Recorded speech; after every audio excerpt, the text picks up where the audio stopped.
দ্বিতীয় দফায় হাথুরু সিং এর অধীনে বাংলাদেশ এখন পর্যন্ত দুই ফরম্যাটে দুটো বিশ্বকাপ খেলেছে। এর ভেতরে ওয়ানডে বিশ্বকাপে বাংলাদেশ সুপার ফ্লপ করেছে।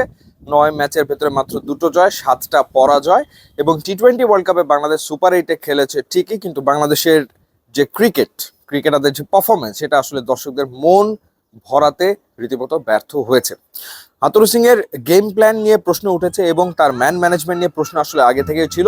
সেটা তো ওয়ানডে ওয়ার্ল্ড কাপের সময় আসলে দেখা গেছে, যখন আসলে বাংলাদেশের কোচিং স্টাফের বেশিরভাগ সদস্যরা চাকরি ছেড়ে দিয়েছেন এবং যখন বিসিবি থেকে চুক্তি নবায়ন করার চেষ্টা করা হয়েছে তাদের সাথে, তারা আসলে কেউ থাকেনি। অ্যালেন ডোনাল্ডের মতো কোচ চলে গিয়েছেন, কিংবা লি জয়েন করেছেন আফগানিস্তান টিমে, শ্রীনিবাস চলে গিয়েছেন, তারা কেউ আসলে পরবর্তী সময় বাংলাদেশ টিমের সাথে কাজ করেনি। ম্যাকডরমট, তিনিও আসলে বাংলাদেশের চাকরি ছেড়ে দিয়েছেন। নতুন কোচ আসলে নিয়োগ দেওয়া হয়েছে এবং যাদেরকে নিয়োগ দেওয়া হয়েছে তাদের মান নিয়েও যথেষ্ট রকমের প্রশ্ন আসলে রয়েছে। যেমন ডেভিড হ্যাম ব্যাটিং কোচ, তিনি আসলে কি কাজ করছেন সেটা কারো বোধগম্য আসলে হচ্ছে না। যেখানে স্টুয়ার্ট লয়ের মতো কোচ বাংলাদেশের দায়িত্ব নিতে চেয়েছিলেন, তাকেও আসলে নেওয়া হয়নি, কারণ হাথুরু সিং আসলে চাননি।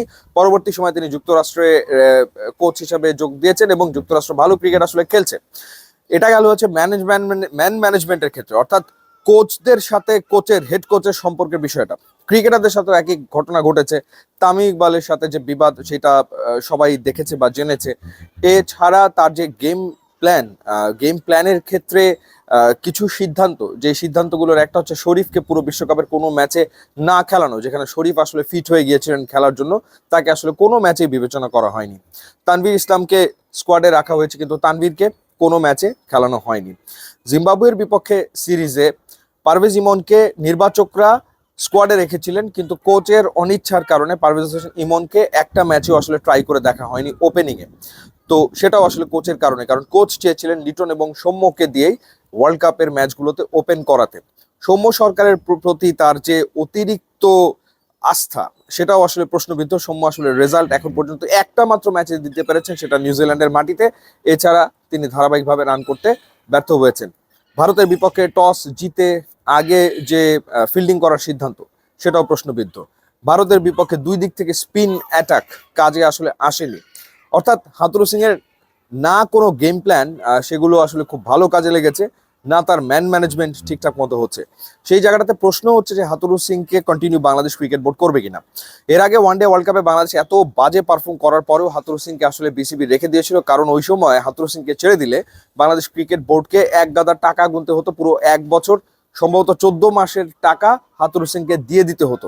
এখন যে অবস্থাটা, যেটা বাস্তবতা, সেটা হচ্ছে যে চ্যাম্পিয়ন্স ট্রফি পর্যন্ত, 2025-এর চ্যাম্পিয়ন্স ট্রফি পর্যন্ত হাথুরু সিং এর সাথে এক ধরনের চুক্তি বাংলাদেশ ক্রিকেট বোর্ডের রয়েছে। কিন্তু এখন এই মুহূর্তে যদি হাথুরু সিংকে বাংলাদেশ ক্রিকেট বোর্ড ছেড়ে দেয়, তাহলে আর অত বিশাল অঙ্ক বাংলাদেশ ক্রিকেট বোর্ডকে দিতে হবে না।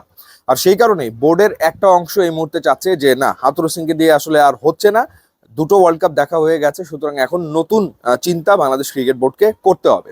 সেই ক্ষেত্রে চাইলেই তো আর আসলে হেড কোচ রাতারাতি পাওয়া যাবে না।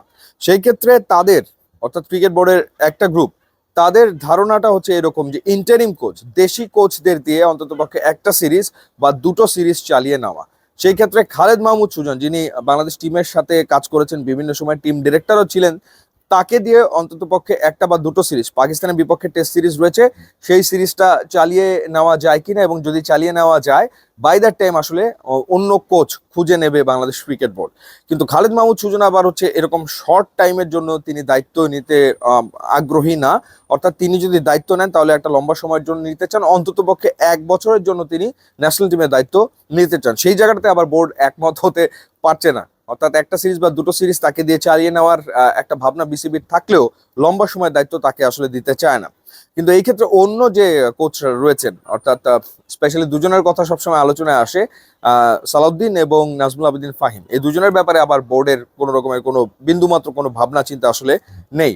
সো এখন দেখার ব্যাপার যে বিসিবি ফাইনালি কোন পথে আসলে হাঁটে।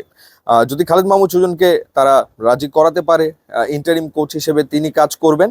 আর না হলে যেটা হবে সেটা হচ্ছে চ্যাম্পিয়ন্স ট্রফি পর্যন্ত হাথুরু সিংকে আসলে বাংলাদেশ ক্রিকেট বোর্ডের কন্টিনিউ করতে হবে, কিন্তু সেটা সম্ভাবনা খুবই খুবই খুবই কিন্তু সেই সম্ভাবনাটা আসলে কমে এসছে, এটাই আসলে বাস্তবতা। তো দেখাই যাক বিসিবি আসলে কি সিদ্ধান্ত নেয়। বোর্ড মিটিং রয়েছে একেবারে জুলাইয়ের ফার্স্ট উইকে, যদি ভুল না করে থাকি 2 তারিখের মিটিংয়ে এই ব্যাপারে একটা সিদ্ধান্ত হওয়ার সম্ভাবনা রয়েছে। জানি রাখি টি-20 ওয়ার্ল্ড কাপ চলছে, ফাইনাল বাকি, ফাইনাল আপনি এনজয় করবেন খেতে খেতে, খেলা দেখলে খেলা দেখার মজাটা বেড়ে যায়, আর আপনার খাবারের স্বাদ বাড়িয়ে দেওয়ার দায়িত্বটা নিয়ে নিচ্ছে রুচি sauce and ketchup. Hot tomato sauce, tomato ketchup কিংবা রসুনের সস, লাল মরিচের সস আপনার খাবারের স্বাদ বাড়িয়ে দেবে বহুগুণ। ইউটিউব এবং ইনস্টাগ্রাম লিঙ্ক দেওয়া আছে, আপনারা যোগ দিলে খুবই খুশি হবো। And thanks for watching.